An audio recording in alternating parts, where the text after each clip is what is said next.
T.B Joshua's sermons are very short in comparison to the ministry time that's taken. They're very simple. Child can understand them. They're not super complicated, and yet they're very powerful.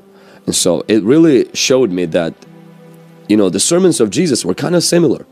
Like, they were not necessarily, you know, 27 points, and they had this very clever twist of words that caused people to go, wow, that's deep, man, that's great. They were very simple teachings, but it's the power that was behind it that was powerful. That his teaching be different than the teaching of the Pharisees and the Sadducees and all other people, because he preached with authority. One of the things that impacted me personally is the radical generosity of T.B Joshua. The first trip we took there, we had about 11 people that went with us, 11 or 12 people. He refunded each one of our tickets, yes, and then gave each one of us about $300 to help us with our expenses.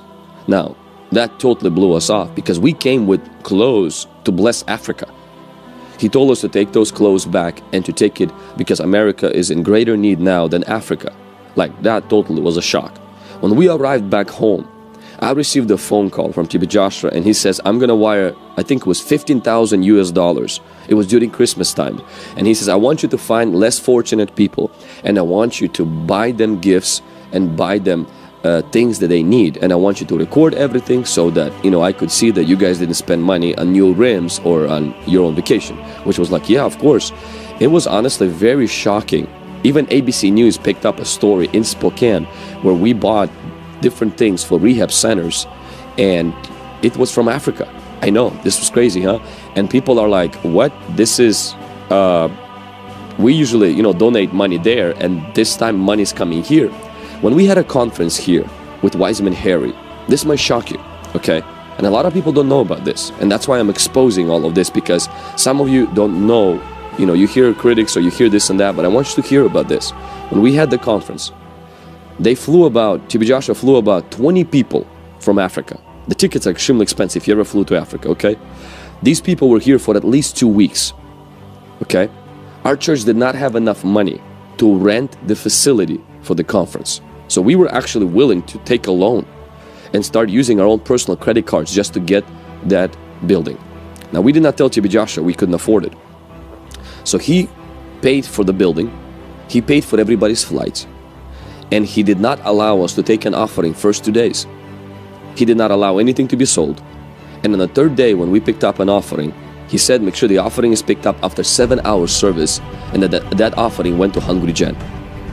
And on the top of that, they brought a gift, a very generous gift, cash gift, to Hungry Gen to bless our ministry. They did not get anything from us. They did not want anything from us. Honestly, I've never seen that from anybody. Okay, you can say whatever you want to say about T.B Joshua, but that to me was a huge deal. Twice our team went to help Prophet T.B Joshua, one time in Mexico, one time in Colombia. Okay, sometimes, one time we had 30 people that went. Everyone's ticket was paid for by him.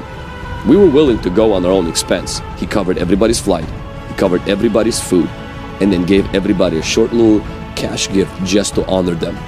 Okay, and that, I seen that up close. That's not, you know, he didn't do that so he can be praised, because nobody knows about this stuff. Another time, I remember I was going from Nigeria to Tanzania to preach with my friend Roman Trachuk. He invited me to help him, and Roman covered my ticket to Tanzania. I went to T.B Joshua's church, and somebody spilled the beans and told him that I'm going to Tanzania to do a service. And so he tells me, are you going to Tanzania? I said, yes sir, I'm going to Tanzania. He says, I want to connect you to one of my VIP partners there so that she can support you financially. And I said, no sir, I don't need the finances. And then he gives me, I think it was $6,000 or $5,000, which I was like, sir, I have my ticket paid for. He says, I know. He says, but I just want to bless your ministry. And that really, honestly, first of all, you know, I didn't need that money, so we gave that money away to other ministries and to other causes.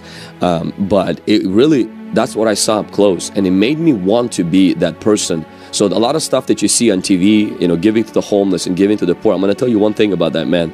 He lived like that behind closed doors, and I was a recipient of that. It's one of the things that marked my life, that we started to give. It's not the only reason, but one of the reasons. We started to give generously.